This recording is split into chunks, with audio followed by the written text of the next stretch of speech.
DVC রাজ্য চরম সংঘাত। গতকাল 60,000 কিউসেক জল ছাড়ে ডিভিসি, রাজ্যকে না জানিয়ে জল ছাড়ার অভিযোগ। ডিভিসিকে ফের কড়া মেল রাজ্য সরকারের। আরো একবার আপনাদেরকে জানাবো, ফের ডিভিসি রাজ্য চরম সংঘাত। কারণ গতকাল 60,000 কিউসেক জল ছাড়ে ডিভিসি, রাজ্যকে না জানিয়েই জল ছাড়ার অভিযোগ। ডিভিসিকে এবার ফের কড়া মেল রাজ্য সরকারের। সোমরাজ প্রতিনিধি আমাদের সঙ্গে রয়েছেন। সোমরাজ, ডিভিসিকে এই যে কড়া মেল করা হয়েছে রাজ্য সরকারের তরফ থেকে, এই মেলে মূলত কোন কোন বিষয় উল্লেখ রয়েছে?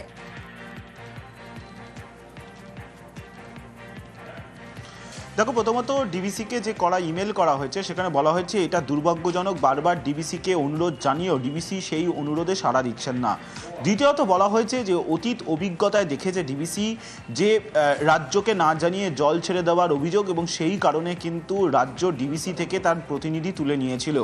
এই অতীত অভিজ্ঞতাকে ফের স্মরণ করে দিয়েছে রাজ্য সরকার ডিভিসিকে ইমেল করে, এবং সেখানে বলা হয়েছে গতকাল প্রায় 60,000 কিউসেক জল ছাড়া হয়েছে মাইথন এবং পাঞ্চের জলাধার থেকে, যা রাজ্যকে জানানো হয়নি, রাজ্যের সঙ্গে আলোচনা না করেই জল ছেড়ে দেওয়া হয়েছে। আর তা নিয়ে রাজ্যের তরফে যে ইমেল ডিভিসিকে করা হয়েছে সেখানে কড়া বার্তা দেওয়া হয়েছে। বলা হয়েছে যে রাজ্য বারবার বলছে যে তাদের সাথে আলোচনা করে জল ছাড়তে, সেখানে কেন আলোচনা না করে জল ছেড়ে দেওয়া হলো? পূর্ব মেদিনীপুর, পশ্চিম মেদিনীপুর, দামোদরের নিম্ন অববাহিকা অঞ্চলগুলি নতুন করে প্লাবিত হতে শুরু করেছে গতকাল রাতে, যে প্রায় 60,000 কিউসেক জল ছাড়া হয়েছে। ফলত যেখানে এমনিতেই টানা বৃষ্টিতে জলমগ্ন একাধিক নদী বিপদসীমার কাছাকাছি, সেখানে কেন ফের ডিভিসি এত পরিমাণ জল ছাড়লো? এবং বলা হয়েছে ইমেল করে যে জল ছাড়ার পরিমাণ কমাতে এবং ঊর্ধ্বতন কর্তৃপক্ষের সঙ্গে যাতে তারা কথা বলেন, তার কারণ যেভাবে ডিভিসি জল ছেড়ে যাচ্ছে তাতে ক্ষতি হচ্ছে রাজ্যের, কিন্তু সেই ক্ষতির দায়ভার ডিভিসি নেবে না। যদিও এই ইমেলের প্রেক্ষিতে ডিভিসির তরফে কোনো প্রতিক্রিয়া পাওয়া যায়নি। বেশ, একদিকে আমরা দেখলাম দফায় দফায় ডিভিসির তরফ থেকে জল ছাড়া হচ্ছে, আর অন্যদিকে টানা বর্ষায় ক্ষতির মুখে মৃৎশিল্পীরা। চুঁচুড়ার ধরমপুরে মৃৎশিল্পীরা চিন্তায়, কারণ স্যাঁতস্যাঁতে আবহাওয়া, যার জেরে মাটি কিন্তু শুকোচ্ছে না। আর এর ফলে কি হচ্ছে? প্রতিমা তৈরির খরচ বাড়ছে, কারণ গ্যাস গান দিয়ে মাটি শুকোতে হচ্ছে। দুর্গাপুজোর আগে তাই চিন্তায় মৃৎশিল্পীরা। বৃষ্টি হচ্ছে, শুকোচ্ছে না ঠাকুর, কাজ লেট হচ্ছে করতে। ঠাকুর শুকাচ্ছি গ্যাস জেলে, তারপরে কাঠ কয়লা, আরো অনেক কিছু আছে, সেইগুলো দিয়ে ঠাকুর শুকানো হচ্ছে। ঠাকুর না শুকোলে তো রং করা যাবে না, কোনো কাজই এগোবে না, খরচা অবশ্যই বাড়ছে। বৃষ্টিতে ড্যাম হয়ে যায় না, কাঁচা ঠাকুর ড্যাম হয়ে গেলেই নেমে যাবে, সব হাত নিচে নেমে যাবে, খারাপ হয়ে যাবে। টাইম প্রচুর লেগে যাচ্ছে এই বৃষ্টির জন্য, শুকাতে গিয়ে লেবারটা বেশি চলে যাচ্ছে। যে পরিমাণ খরচা সেভাবে তোলা যাবে না বছরে, খুবই খারাপ হাল। একদিকে আমরা দেখলাম মৃৎশিল্পীরা, তাদের মাথায় হাত, অন্যদিকে পুজো কমিটিগুলি তাদেরও মাথায় হাত, কারণ টানা বৃষ্টি, আর টানা বৃষ্টির জেরে দেখুন এভাবেই ডুবেছে মণ্ডপ তৈরির কাঠামো। জলমগ্ন ঘাটালের ছবি আপনারা দেখছেন। জলমগ্ন ঘাটালে দুশ্চিন্তায় পুজো কমিটিগুলি। ঘাটাল পুরসভার 12টি ওয়ার্ড কার্যত প্লাবিত, 14 থেকে 15টি পুজো কমিটি তাই দুশ্চিন্তায়। জল কমলে হবে, নাহলে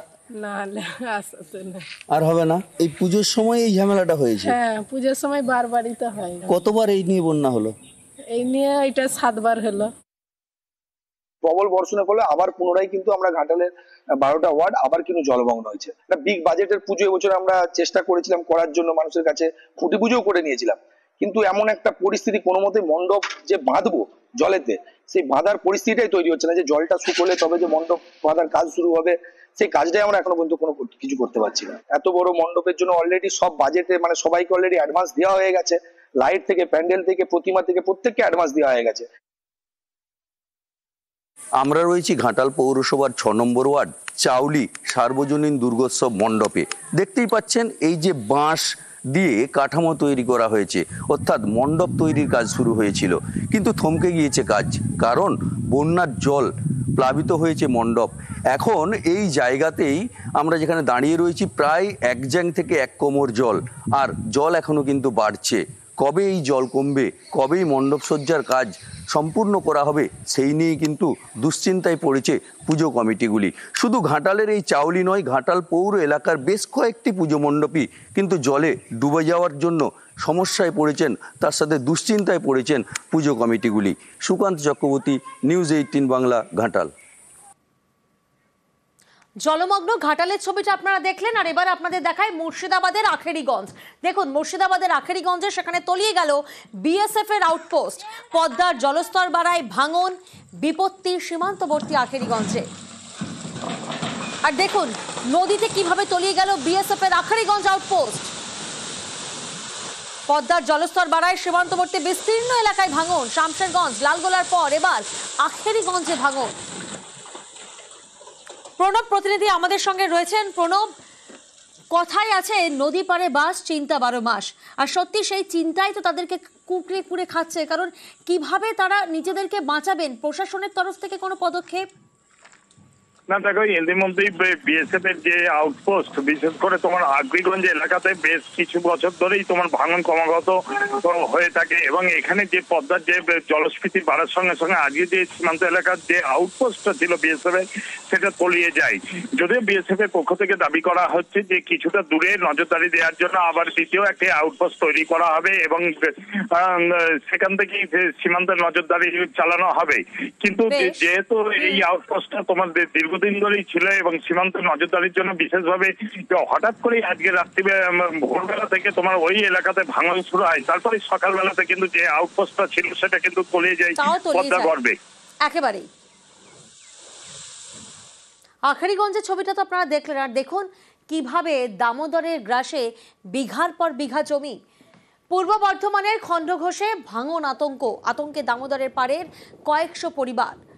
বোল্ডার দিয়ে বাঁধানো ছিল নদী পার। নাগারে বৃষ্টি আর নাগারে বৃষ্টির জেরে ভেসে গিয়েছে সেই বোল্ডারও। দামোদরের গ্রাসে বিঘার পর বিঘা জমি, গ্রাম ভেসে যাওয়ায় আশঙ্কায় স্থানীয়রা। নদী পার যে ছবি আপনারা দেখছেন, বোল্ডার দিয়ে বাঁধানো ছিল, কিন্তু তাতেও টিকলো না, অর্থাৎ নাগারে বৃষ্টির জেরে ভেসে গিয়েছে বোল্ডার। শরদিন্দু প্রতিনিধি আমাদের সঙ্গে রয়েছেন। শরদিন্দু, স্থানীয়দের জন্য কোনো বিকল্প ব্যবস্থা? দেখো, পূর্ব বর্ধমানের খণ্ডঘোষের গলিতানপুর চরমানা এলাকা, এই এলাকায় গত এক সপ্তাহ ধরে ভাঙন ভয়াবহ আকার ধারণ করেছে। এবং শুধু তাই নয়, দামোদরের পার বাঁধানোর জন্য যে পাথর তার জাল দিয়ে বোল্ডার ফেলা হয়েছিল, সেই বোল্ডারও ধুয়ে গেছে এবং বিঘের পর বিঘে জমি জলের তলায় চলে যাচ্ছে। এখন জেলা প্রশাসনের পক্ষ থেকে ইতিমধ্যেই পরিদর্শন করা হয়েছে। আজকেও সেচ দপ্তরের একটি দল সেই এলাকায় গিয়ে ভাঙন রোধে কি করণীয় তা খতিয়ে দেখছে। জেলা শাসক আশ্বাস দিয়েছেন যত দ্রুত সম্ভব এই ভাঙন রোধের কাজ করতে হবে, কারণ এলাকার বাসিন্দারা বলছেন যে যেভাবে আগ্রাসী ভূমিকা নিয়েছে দামোদর, তাতে কিন্তু তাদের বসবাস, তাদের বসত বাড়ি সবই ভেঙে যাওয়ার আশঙ্কা রয়েছে। সব মিলিয়ে জেলা প্রশাসন খতিয়ে দেখছে কিভাবে এই ভাঙন মোকাবিলা করা যায়।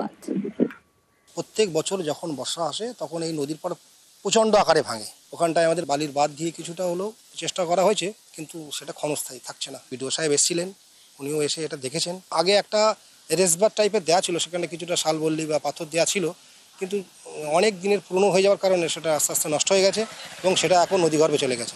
নদী যা ভাঙন শুরু হয়েছে আর ভাঙতে ভাঙতে মনে হয় থাকবে বলে মনে হয় না। আমাদের নিজেদের বাসস্থানে থাকবার জায়গা থাকবে না। অনেক জমি চলে গেছে আমাদের, 1.5-2 বিঘে তুমি সামনে যা ছিল, তারও আগে অনেকের সম্পত্তি ছিল, সবই চলে গেছে। আতঙ্কে নদীর গর্ভে কখন চলে যাবো কখনো ঠিক ঠিকানা নেই, কোথায় যাবো ছেলে মেয়ে নিয়ে সব। আমরা চাইছি নদীটা বেঁধে দিলে আমরা চাইলে ঘর বাড়ি নিয়ে থাকতে পারবো, নাহলে থাকার জায়গা নেই আমাদের।